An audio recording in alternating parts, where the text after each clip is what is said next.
किसी पार्टी को जिसके खिलाफ एक शब्द नहीं बोली हूँ। झंडा लाल हो, हरा हो, पीला हो, नीला हो, मेरे लिए सब बराबर हिना है। साहब, उनके पुत्र ओसामा जी, अगर ये लोग घूमेंगे जाएंगे तो असर तो पड़ेगा ही, ज़रूर पड़ेगा।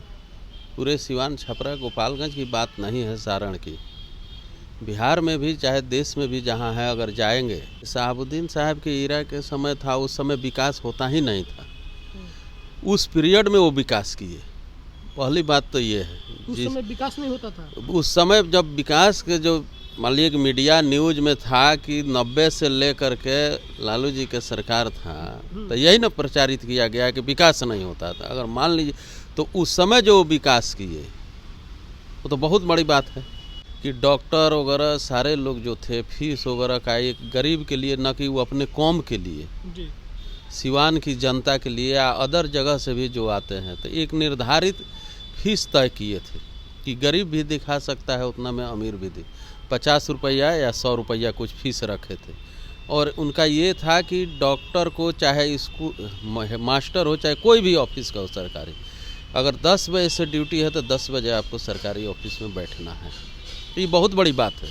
सिवान से एक बयान आया है हिना साहब का। हिना साहब ने कहा कि हमको किसी भी पार्टी के झंडे से कोई नफरत नहीं है, सारे हमारे अपने लोग हैं। ये बहुत बड़ा संदेश है कि उन्होंने एक बिना डायरेक्टली किसी पार्टी का नाम लिए उन्हें कह दिया कि हमें किसी भी पार्टी से एतराज़ नहीं है। इसके कई मायने निकाले जा सकते हैं कि हिना साहब कहीं भी जा सकती हैं 2024 लोकसभा चुनाव से पहले। तो अगर राजद का साथ वो छोड़ देती हैं, लगातार राजद से चुनाव लड़ती रही है, तो राजद को कितना बड़ा नुकसान सिवान में होने जा रहा है 2024 और 2025 में, इस पर बात करेंगे। हमारे साथ इंजीनियर शैलेंद्र कुमार यादव हैं, 2 बार सिवान के दरौदा विधानसभा से चुनाव लड़ चुके हैं। पूरी समीकरण को अच्छे से समझ रहे हैं कि सिवान में क्या समीकरण है और किनका बिन आसानी से हो सकता है।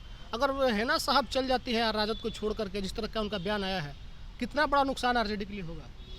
देखिए, हिना साहब तो अभी ऐलान नहीं किए हैं कि हम पार्टी आरजेडी को छोड़ दें। जी।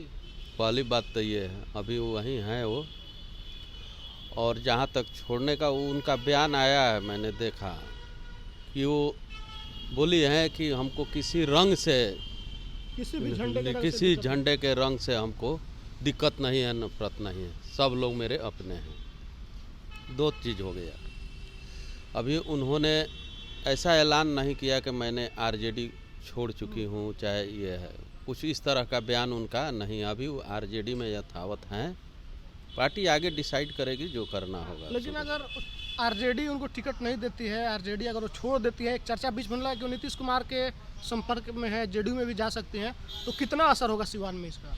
महागठबंधन को कितना नुकसान होगा? देखिए, अब राजनीतिक परिवार से लोग हैं, किससे संपर्क, माननीय मुख्यमंत्री जी से संपर्क में हैं, तो ये तो मुझे नहीं मालूम है कि संपर्क में है कि नहीं। चर्चा है, आप बोल रहे हैं तो मैं जान रहा हूँ कि संपर्क में है। हो सकता है सब पार्टी के सब लोग संपर्क में, माननीय मुख्यमंत्री बिहार के मुख्यमंत्री है, कोई भी संपर्क में हो सकता है। जिसका काम होगा वो तो मुख्यमंत्री बिहार के लिए है ना, किसी पार्टी के लिए तो है नहीं। तो संपर्क में रहना स्वाभाविक है, वो हो सकता है, माना जा सकता है।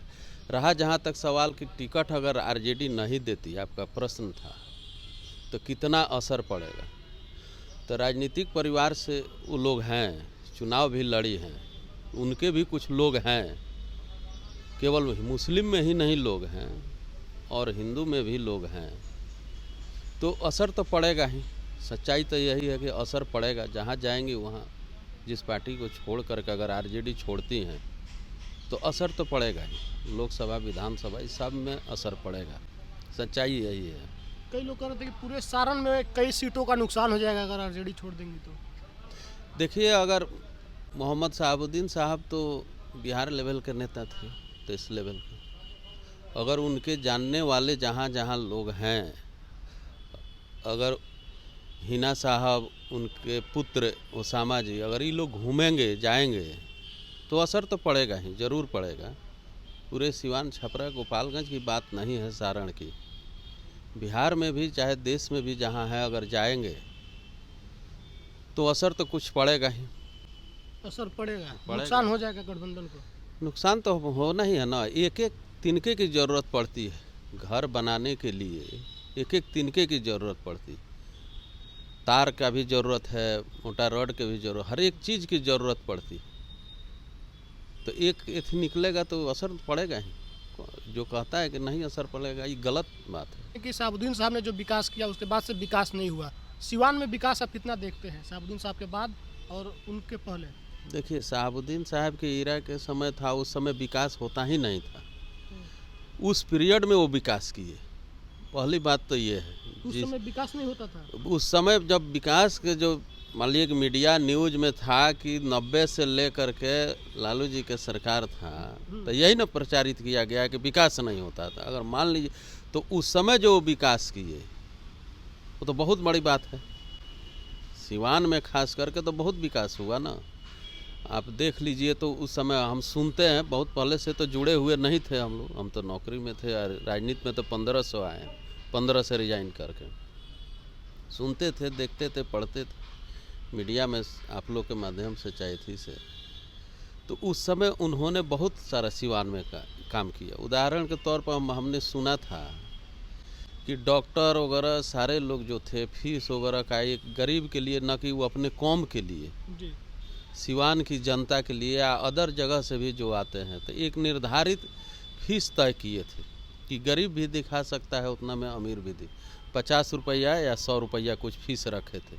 और उनका ये था कि डॉक्टर को, चाहे स्कूल मास्टर हो, चाहे कोई भी ऑफिस का हो सरकारी, अगर 10 बजे से ड्यूटी है तो 10 बजे आपको सरकारी ऑफिस में बैठना है। ये बहुत बड़ी बात है, ये बहुत बड़ी बात है उनके कद के लिए। बहुत बड़ी ये बात है कि अगर एक सांसद मोहम्मद शहाबुद्दीन साहब सांसद के हैसियत से अगर ये चीज़ करते हैं तो सामाजिक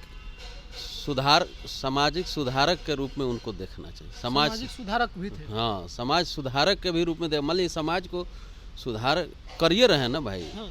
मान लीजिए स्कूल टीचर हैं तो उसको 10 बजे जाना है स्कूल में, 12 बजे जा रहा है। कोई कर्मचारी है ऑफिस में, सिवान में हॉस्पिटल में बैठना है तो भेंट नहीं होता है। तो ये अगर किए तो ये बहुत बड़ी बात है। उस समय उनके दौर में लोग समय से बैठते थे, आप ये कह रहे हैं। हाँ, 10 बजे है ड्यूटी, ये हमने सुना है और कुछ संभ्रांत लोगों से भी सुना है। ऐसा नहीं कि ये थी है, ये नहीं, इस तरह की बात थी, तो ये अच्छी बात थी। तो आप लोग चाहते हैं कि वो पार्टी में आरजेडी में रहे, आप लोग क्या चाहते हैं? देखिए, हम तो उनको कहाँ से निर्दलीय चुनाव लड़ना चाहिए? देखिए, हम तो ना अभी किसी पार्टी में है, ना आरजेडी में है, ना जदयू में, ना भाजपा में, किसी। मैंने तो इंडिपेंडेंट चुनाव लड़ा था दरौंदा विधानसभा से, निर्दलीय चुनाव लड़े थे। और मैं निर्दलीय, अभी हम कोई पार्टी ज्वाइन नहीं किए हैं।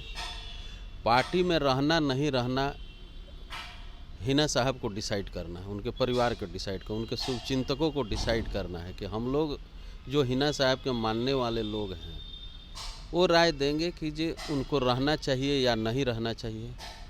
राजद उस परिवार के लिए क्या किया है, वो लोग राजद परिवार के लिए क्या किया है, खास करके लालू जी के लिए क्या किया है। ये दोनों व्यक्ति पर्सनल एथिक का बात है, इसमें बहुत चीज़ बात नहीं है। वो खुद स्वयं सक्षम है जो डिसाइड कर सकती हैं कि हमको क्या करना है, नहीं करना है। कोई रोड पर का आदमी नहीं है, लोग पॉलिटिकल फैमिली के लोग हैं, तो वो लोग डिसाइड कर सकते, वो लोग डिसाइड करेंगे। चलिए, तो हमारे साथ इंजीनियर शैलेंद्र कुमार यादव जी थे। उन्होंने कहा कि घर बनाने में जितना ईंट महत्वपूर्ण है उतना तार महत्वपूर्ण है, और उतना ही महत्वपूर्ण उसमें लगने वाला सरिया महत्वपूर्ण है। तो अगर हिना साहब राजद छोड़कर कहीं जाती है तो निश्चित ही प्रभाव पड़ेगा, और प्रभाव उसका 24-25 दोनों में पड़ सकता है। इसके बावजूद उन्होंने कहा कि शहाबुद्दीन साहब ने उस दौर में काम किया जिस दौर में काम ही नहीं होता था, विकास ही नहीं होता था। उस दौर को लोग दूसरे नज़र से देखते थे, तो उस दौर में विकास करना अपने आप में एक बड़ा काम है। साथ ही उन्होंने समय पर जो भी डॉक्टर थे, शिक्षक थे, उनको विद्यालय में बैठने से लेकर के और मरीजों के फीस पर भी उन्होंने जो नियम शर्त लगाई थी, काफ़ी जनता के हित में था। बाकी इस वीडियो पर आपकी क्या प्रतिक्रिया कमेंट बॉक्स में लिखिएगा। बहुत बहुत धन्यवाद।